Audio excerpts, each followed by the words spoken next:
Ever wonder what it really takes to make zero trust work in practice? Welcome to Zero Trust Journey, the podcast that cuts through the noise and dives into real stories and strategies to bring zero trust to life. The cybersecurity world is flooded with buzzwords and vendor hype, but here we focus on what truly matters, practical insights and lessons from those who've walked the path. Each episode is inspired by real experiences, grounded in our research, and enriched by the challenges and triumphs of our guests. If you're ready to grow your skills, deepen your insights, and take actionable steps toward a stronger zero trust strategy, you've come to the right place. Let's get started. The views and opinions expressed on the Zero Trust Journey podcast, webcast are solely those of the participants and do not represent the views of their employers or affiliated organizations. This content is provided for educational and informational purposes only. Neither the employers nor any sponsors are liable for actions taken based on the content discussed. All right, our next section is Zero Trust News. So this is where we curate some of the latest and current news, and we just talk about it and go through the riff. My good friend Rick McElroy actually suggested a name we should say or follow this.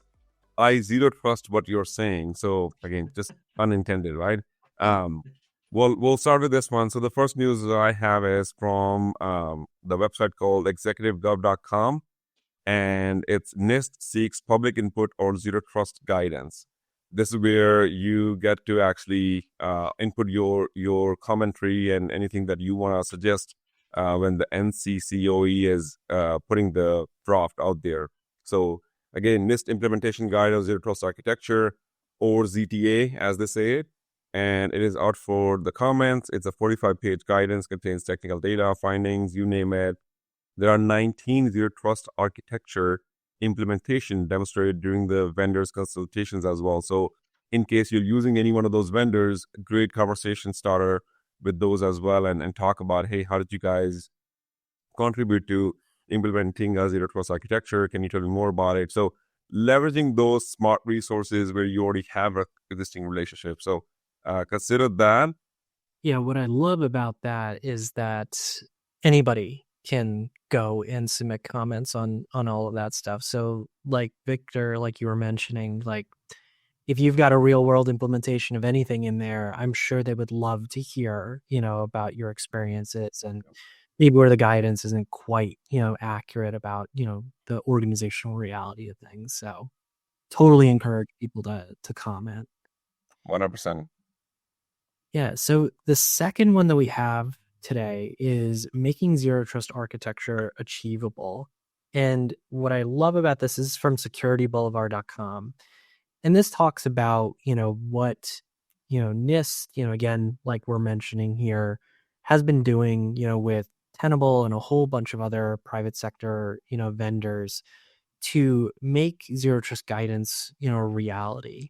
And something really awesome about this and something to keep in mind, for a lot of our folks who are watching this, is that there's two spaces that are kind of coming out of this that haven't really been talked too much about. And you'll probably hear, whatever companies you're utilizing, within your organization today, probably talking about this. They're trying to sell this to you. But there's two technologies: exposure management and data security posture management, or DSPM. Now, like what's hypercritical, like, and Victor and I have talked about this, like probably till we're blue in the face, is like understanding all of the assets and the protect surfaces that you have within your organization. And the goal of these two technology categories is to make that easier for organizations. Now, something to keep in mind, just like we were mentioning earlier in the show today, is that you should remain skeptical of these categories. They're emergent categories, so they're still heavily evolving. So, and sometimes you'll see them titled within different products called different things like zero trust assessments or zero trust readiness or anything like that. You make sure that you're coming to the table when you test those technologies with like actual business use cases that you want to solve. And it's key, again, for these technologies are supposed to make it easier for you to inventory, enumerate, and assess assets across your enterprise. Victor, I don't know if you had anything like on this. I thought it was a really interesting article and brought up a number of different topics, like all kind of consolidated there. Yeah, no, but when I read this news, I think again to your point, Element was able to like just harness its expertise to best use security analytics and all that. I read it, and to me, it just tells me if you're a customer of Tenable, go talk to them, because now if they were able to actually contribute to zero trust architecture and making it achievable, that's a conversation, almost a free conversation for you to go talk to them and mature use it zero trust architecture, or talk to them, hey, what else can we do? How can we maximize your platform? You already own it, you're already using it. Make the most of it and apply it to zero trust architecture. Now, this is where, again, customer relationship comes in, where you take the most of it. The next one I have is from IT Probe. This is understanding NIS2 directives, the role of SASE and zero trust. So that's one space I think I've stayed very close to SASE space and continue kind of doing some research. One thing on this news, I was disappointed. They never put a definition of NIS2, which is okay. I had to go Google it. Network and Information Systems Directive 2022.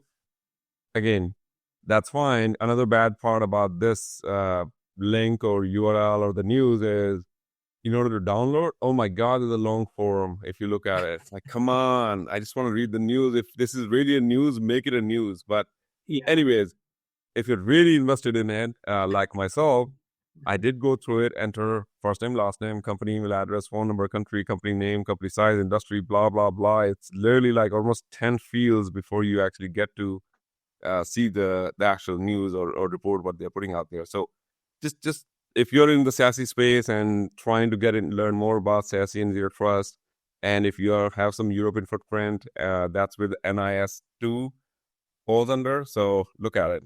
It's worth a read. No, it's a great call out and a great segue to our next piece of news that we're talking about, when it comes to SASE. So Zscaler recently released their Threat Labs 2024 report, which talks specifically about encrypted attacks and what you can do around all of those in your organization.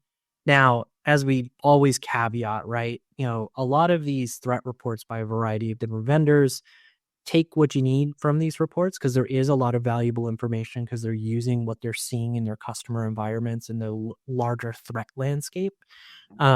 But there's usually an angle to like why these reports are put out. But what I thought was awesome about this report was, as traffic gets more and more kind of encrypted kind of across, what organizations are doing to safeguard, their data and their traffic, it's getting harder to detect different types of attacks. And so highly recommend combing through this report, because they talk about TLS and SSL inspection, which is key to being able to decrypt that traffic, inspect it. And what I wanted to call out was, while traffic is becoming more and more encrypted, there still is metadata around that traffic that organizations can leverage to detect different types of attacks. So if you have a network detection and response solution or a network analytics solution in place, think about, things like, Zeek or Corelight or any of those other technologies, they still provide an immense amount of value. And from like an IoT perspective or anything like that, they can detect C2 traffic and those types of things. So if you have that in your network and you've got that deployed as part of your larger zero trust strategy, I'd still keep at it, because it's still going to be a valuable resource. But check out this resource from Zscaler. These threat reports usually have a lot of actionable advice that you can take to kind of go and improve your security posture. The next one I have is from Arnet, and the title is Home Affairs opens consultation on zero trust principles. So as I go through the news, it's the Department of Home Affairs is actually gearing up to bring new zero trust guidelines for the federal government, and is seeking public input to shape its policies, which is, I think, refreshing in a way, but also it tells you that if you have a good story or bad story, or if you have some opinion, this is where you can actually go and help them. So as we talk about and read through the news, there's one thing I want to highlight is called zero trust culture. So this is where they also talk about establishing a zero trust culture, and they're doing it within the federal government, but also you can apply it to your organization as well. Go through it, pretty clean news, but lastly, towards the end, they have the guiding principles of split into 5 parts. So they also go through that, which again really helps you to have the zero trust information a little bit bite size, chunk size, like actionable. So I feel like this news was a good one for practitioner level. Yeah, absolutely. And again, any opportunity that we get to share, best practices or kind of the realities of these things, I think we all have a stake in, making sure that, we're giving out the best guidance possible. And especially if we're being asked to input, things, as we are, with the Department of Home Affairs, you know, don't pass up an opportunity to share your experience and stories, especially if it can help another organization, better secure themselves. Okay, so the next one we have is from federalnewsnetwork.com, and the title is Federal Executive Forum Zero Trust Strategies in Government Progress and Best Practices 2024. Now, for those who drive around, there is actually a podcast that you can listen in, and it's about, I think, 37 minutes, so it's not that long. You will hear straight from Randy Resnick, who is Director of Zero Trust Portfolio Management Office at DoD. Mark Stanley, Enterprise Cybersecurity Architect and Zero Trust Lead at NASA. Brandy Shazness. Again, these names, they are the people who are actually implementing Zero Trust for the government level, and they have real world, some sort of advices, if you will. Amir Dastori, CISO at Federal Energy Regulatory Commission, Chris Roberts, Gary Bartlett, and moderator. So again, this is a good 37-minute investment if you can, while driving or doing something that doesn't require your full attention, to actually go through it and listen through it.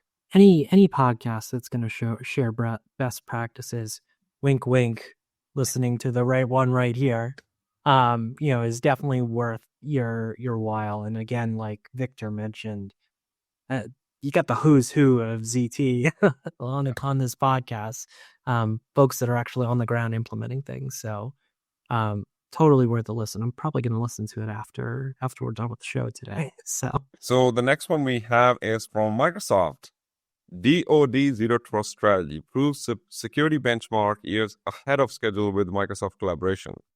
That's new. All of my product manager friends out there, you must be like, wow, ahead of schedule. Again, this post is also, you can listen in if you don't have time to read, but it goes through in detail how Microsoft is helping DoD, and there's actually a report, DoD Zero Trust report, in the section as well. They go through components of success. So that's, again, it's a good data point for you if you're trying to implement Zero Trust. And they go through the protection area and the components, what it takes. They have a nice diagram in there where it shows security policy enforcement. Again, it's a good read. If you don't have time to read it, you can actually listen through it. I picked up this news for 2 reasons: components of success, and something that in their news you'll read, it says, proves that you do not need some shiny new bell or whistle to realize your Zero Trust goals. I can't stress enough and put bold and make it like, I don't know, size 100 on that one. Proves that you don't need some shiny new bell or whistle to realize your Zero Trust goals. I'm going to leave it over there. Yeah. And what I love about this is, funny enough, like our guest on the show today was talking about, the thing that was driving all of this was flank speed, which was launched by the United States Navy to accelerate their Zero Trust deployment. Like some wild numbers in here, like as you kind of read through the article, 560,000 identities and devices. And the goal was to deploy Zero Trust across their estate while improving the overall user experience. I mean, that's insane. Like, and the fact that they were ahead of schedule on all of that, there's a lot of very critical pieces that you can take from their report and what they've done to make your zero trust deployment successful within your organization. And kind of like pivoting over to things that can help make you successful and kind of should be at the core of what you're doing. There was an awesome paper recently published, literally yesterday, by the Australian government, specifically the Australian Cybersecurity Centre, in partnership with CISA, CCCS, which is the Canadian Cybersecurity Centre of Excellence, United Kingdom's National Cybersecurity Center. This is a partnership across a number of different countries. And the goal of this paper was to talk about choosing secure and verifiable technologies for your deployment, whether it be zero trust or other things in your organization. And if you all haven't heard Jen Easterly and the rest of CISA preaching this, from the top of their mountains and in every conference that they can get at, secure by design is at the core of all of this. And doing threat analysis on potential vendors or partners that you're bringing in to deploy that technology within your organization. This paper goes in detail about things that you should think about, from supply chain, open source repositories and the libraries that you're utilizing, within your organization, maybe for critical processes, and how to go and validate all of these things and make sure that the things that you're choosing are verifiable to a point. Like if a vendor says that they're going to bring a certain type of security technology or posture to your organization, this paper talks about how you can call them on their bluff, like around all of that, and ensure they're using secure by design principles. And there's a lot of guidance from a procurement perspective in this paper. Again, maybe I'm getting excited about something that's, a pretty long read, but I can tell you that, having worked in roles where I had to partner with procurement, and procurement usually has their risk register, their risk assessment framework that they're doing, and it's a checkbox exercise for vendors coming in. This is a refreshing take on things in the world that we live in now, where supply chain attacks are a reality. Secure by design is getting the focus and attention that it deserves. And so I'm super excited about this. I hope that you all, give it at least a skim. Victor, I don't know if you've gotten a chance to kind of skim through this, but there's a lot of crazy, awesome advice, in this paper. Yeah, no, I didn't get a chance to actually skim through it. This is on my list for this weekend. But good call out. Thank you for sharing with our listeners. Yeah, absolutely. And kind of with that, thank you for joining us on the Zero Trust journey. If you enjoyed the episode, don't forget to like, subscribe, and share this out with the rest of your friends and your wider network of folks. We'd love to hear your feedback. If you're interested in sharing your own Zero Trust story or any topics of interest that you'd like us to talk about on the show, reach out anytime at ztjourney.com. Thanks for joining us on Zero Trust Journey. If this episode sparked new ideas or gave you practical insights, be sure to like, subscribe, and share it with your network. Your support helps us continue bringing you valuable conversations and real-world stories. We'd love to hear from you. Share your feedback or even your own Zero Trust journey by reaching out to us. Your story could inspire others in the community. Stay tuned for more expert insights, compelling stories, and actionable advice to help you advance your Zero Trust strategy. Until next time, stay curious and keep making progress on your Zero Trust journey. See you in the next episode.